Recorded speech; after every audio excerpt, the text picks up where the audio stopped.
আকাশে মেঘ জমেছে, বৃষ্টি পড়বে পড়বে করছে। এমন দিনে কি আর মন চায় ঝাল কিছু?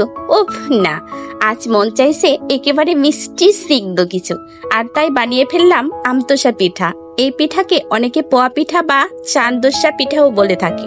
বলা যায় এই পিঠার মধ্যে লুকিয়ে আছে শৈশবের গন্ধ আর বর্তমানের ভালোবাসা। চলুন তাহলে গল্প করতে করতে বানিয়ে ফেলি মায়ামাখা এই পিঠা। প্রথমেই নিয়ে নিলাম দুটি কলা, কাঁটা চামচের সাহায্যে ম্যাশ করে নিলাম। দিয়ে দিচ্ছি একটা ডিম।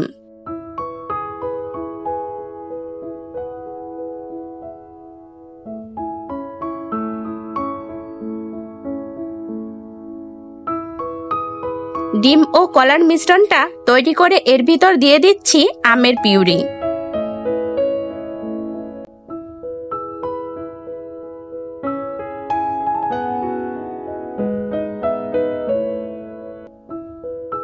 এরপর এই মিশ্রণে দিয়ে দিচ্ছি বড় চামচের 4 চামচ চিনি। নেড়ে চেড়ে মিশিয়ে নিচ্ছি।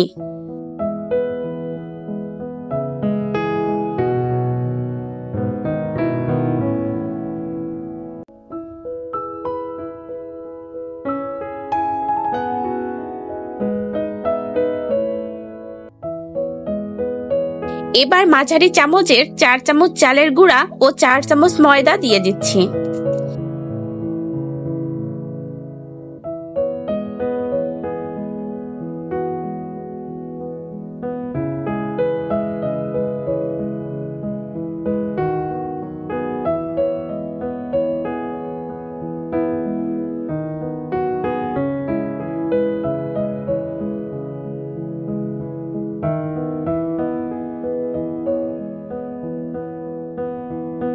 মিশ্রণটাকে মিশিয়ে এর ভিতর দিয়ে দিব 4 চামচ গুঁড়া দুধ।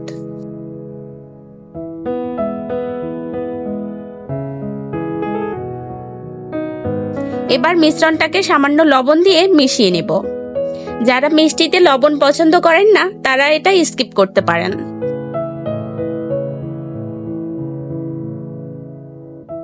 এরপর অল্প অল্প পানি দিয়ে একটি মাঝারি ঘন ডো তৈরি করে নিব, না বেশি পাতলা না বেশি ঘন। এখন একটি প্যানে পরিমাণ মতো তেল দিয়ে তেলটা গরম করে নিব। পিঠার শেপ দেওয়ার জন্য একটি চামচ নিচ্ছি। চামচের মাথাটা বাটির মতো হলে খুব ভালো হয়। চামচটা তেলে ডুবিয়ে গরম করতে হবে। এরপর চামচের ভিতরে কিছু ডো দিয়ে দিব। কিছুক্ষণ পর ফুলে উঠবে।